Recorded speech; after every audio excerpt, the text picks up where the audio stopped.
I've been a police officer for 9 years, firefighter for going on 14 years.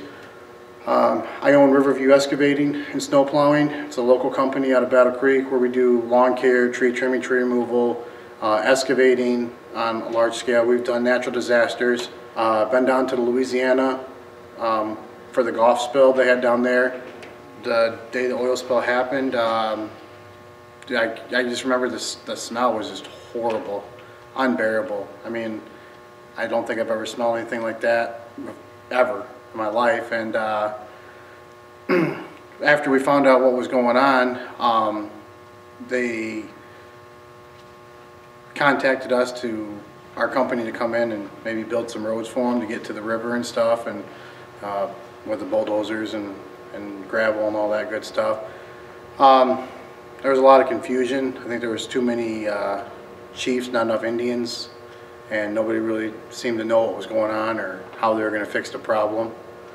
I didn't notice me getting sick until probably about last year and a half, 2 years ago. I started getting really bad headaches, and actually went to the hospital once for them because I didn't know what was going on. I don't go to the hospital. It's just not me.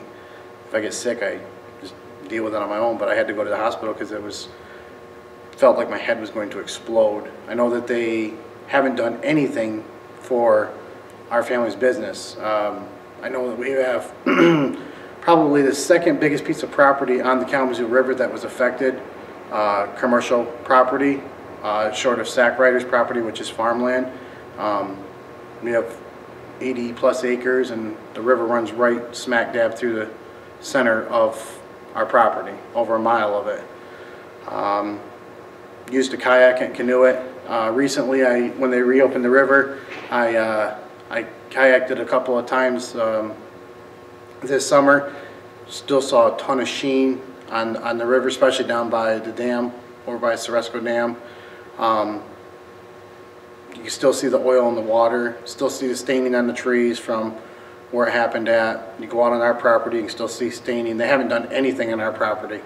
They showed up and took some samples and said they'd get back to us. Well, that was 3 years ago. Do you feel like some of the orders were inappropriate for cleaning up oil? I feel that some of those people shouldn't have a job. Clean up, you know, you guys messed it up, fix it. There's not a, I mean, if we screw something up, we have to pay to get it fixed. I don't see what makes them any different just because they're a multi-million or billion or trillion-dollar company. They got no freaking right to come in and screw up other people's property and then not fix it. You know, we were one of the few companies that were able to do work for them. Most of the stuff they brought in out-of-state work, and I understand that we're not trained to deal with oil spills around here, so they're going to have to bring in out-of-state people that do this for a living. How do they, you know, how they clean it up? But they should have hired more local people and help at least stimulate this economy here a little bit instead of bringing in illegal immigrants. Yeah, I didn't want to say it, but yeah, they're bringing in illegal immigrants from, you know, different states, different countries, and it's. Why do you think, I believe they brought these illegal immigrants in because they can pay them cheap. If they get hurt, they're not going to complain. If they get sick, they're not going to complain. You being a police officer, what's your opinion on that? I would agree with you. You bring people in from out of state to do work, this isn't their backyard. They don't give a crap to how they clean it up. They don't care if they don't clean it up or they do clean it up. They're just there to collect a paycheck, you know? They don't take pride in their work. You know, it's not their company, it's not their business that they got to clean up. It's somebody else's, and they're not doing the job the way they're supposed to be doing it. So what do you think about what I did? I mean, losing my job, losing my career, blowing the whistle on them, burying oil and covering it up. What's your opinion on all that?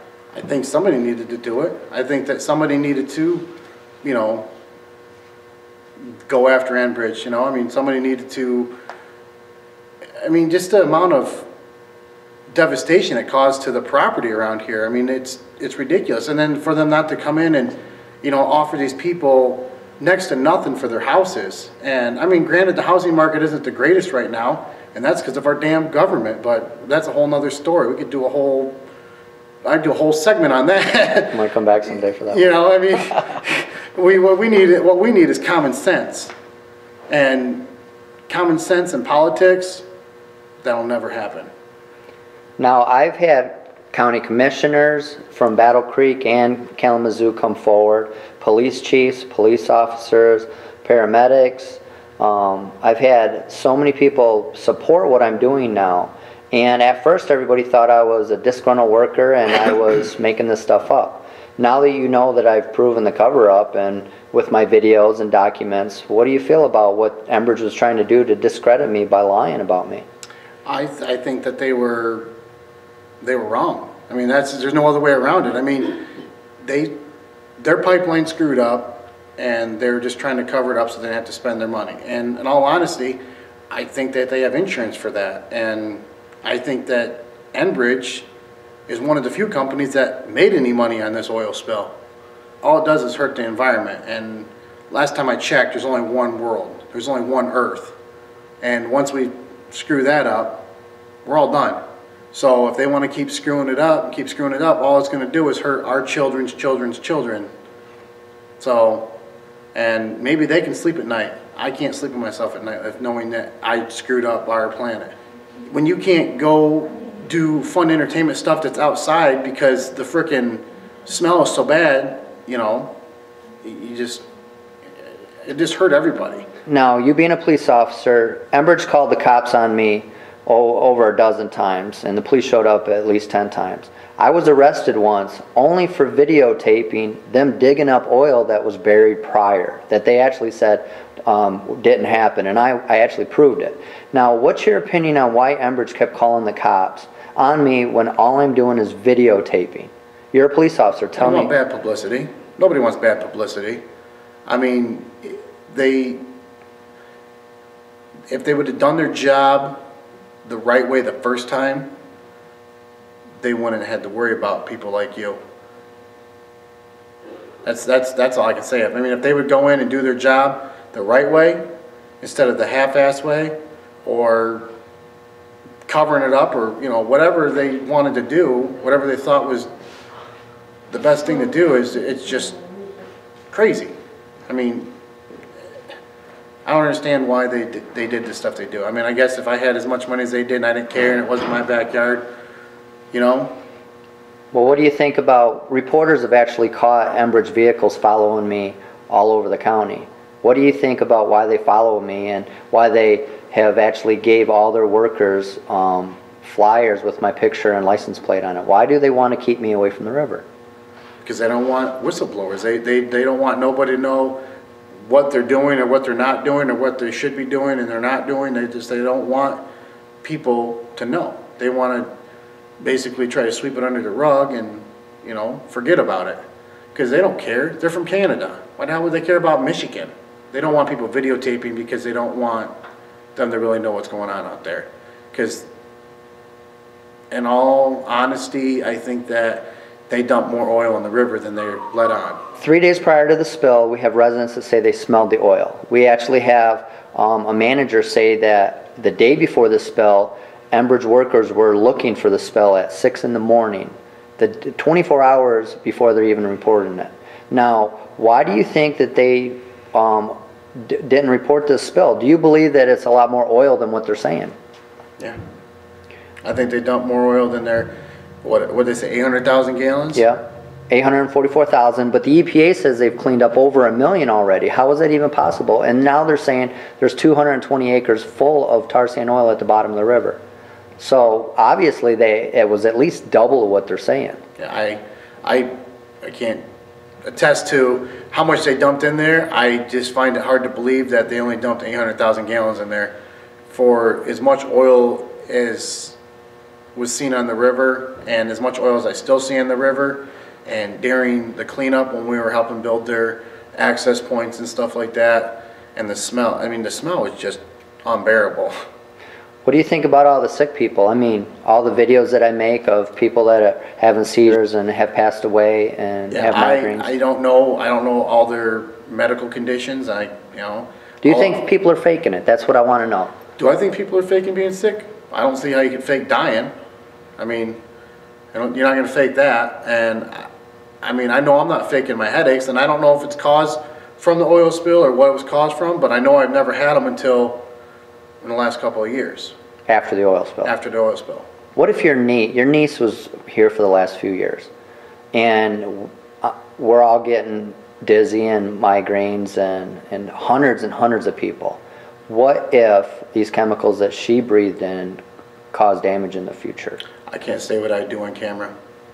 You don't have to say what you do. What's your opinion on these companies that allow this? They didn't evacuate people. The regulations say it's a mandatory 1,000-foot evacuation, and you know that they didn't evacuate people properly. How are they going to evacuate 1,000 foot from the river when the river spanned 47 miles from Thomas Creek all the way to past Galesburg to the other lake on the other side of Galesburg over in Comstock?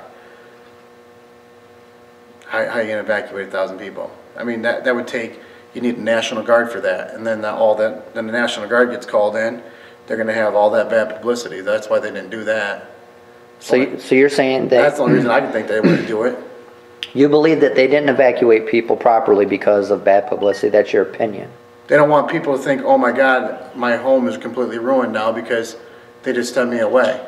Turn up the bottom of the river, but there's no way they're ever going to get all that oil out of there. It's just not possible, but it's called a turning river, and they never told you that. Most people think if it's on the surface, if it's not on the surface, it's gone. It's not true. That river pulls stuff under, and it'll pop it up 10, 15, 20 feet down the river further. So on the bottom where it's getting caught on all those sticks and loose debris, it's on the bottom of the river. That's one of the problems that they didn't clean any of that up. They only took the stuff off the surface. They only took the stuff that you could see with the naked eye. Now, it's about the EPA. Now, for one, EPA signed off on all these areas prior to it being cleared. And they were all cleared. Every single one that I reported oil at was cleared prior. And I just had an environmental inspector speak out about that. Remember when they changed the colors of the flags in the newspaper? They changed those against the regulations of what environmental inspectors have in their books because I was making them look bad. Remember what I said just a minute ago when I sat on that couch and I said you get government and common sense? Those two don't go together. EPA is government. They have about zero common sense. Because it looks good on their computer, it doesn't mean it's going to work out in the real world. It's ridiculous. I mean, they don't, instead of actually physically getting off their ass and coming out and looking at what you got and asking somebody that does it, or knows how to contain, a hazardous material. I've been a firefighter for 14 years. I am not an expert on it by any means, but you know what? I understand how to contain a hazardous spill. What they did was, absolutely freaking ridiculous. They had no clue as to what the hell they were going to do. They had a bunch of engineers that weren't even in this state, they were in a different country, thinking up shit, and then saying, okay, do that, it's going to work. Well, today we met with an EPA guy that was out to the river, and he actually said he's not allowed to talk to me. I'm the whistleblower reporting an oil cover-up, and the EPA has a gag order, not allowed to talk to me. What do you think about that? Again, it's the government. Why would they have a gag order? They're supposed to ask me. It's the government. Haven't you ever heard the saying, we're from the government, we're here to help? Ha ha ha. Yeah, laugh out loud there. Get the government, if you get the damn government out of it, and you have people in there with some common sense, you might have got some shit taken care of. But you put the government involved in it and nothing gets done. Why would they have a gag order not wanting to talk to me? Because they want to cover it up. That's the bottom line. They want to cover this up. They don't want bad publicity. They don't want people to know that what they did, how harmful it was. That shit ain't good for your body. I don't care what they say. I don't care if they say it's going to dissolve after it gets a little bit of rain on it or, put a little soap on it. That ain't good for your body. It just irritates me that to know that you get a company like that that's got all that money and they have zero respect for the environment. Bottom line, they have zero respect for this environment. They don't care. They don't realize that, like I said, it's going to hurt our kids as kids. We should learn from our mistakes. Instead of keep making the same ones, only making them worse every time we do something. We should learn from them. I want to thank you for watching this video. Please, if you could help me, $5, $10, whatever you can afford. If I can just get a few people that can help me do this, I can travel around the country, give speeches, I can make a documentary about this, I can go videotape and interview some scientists and some professionals so I can get their side of the story. Please help me help us.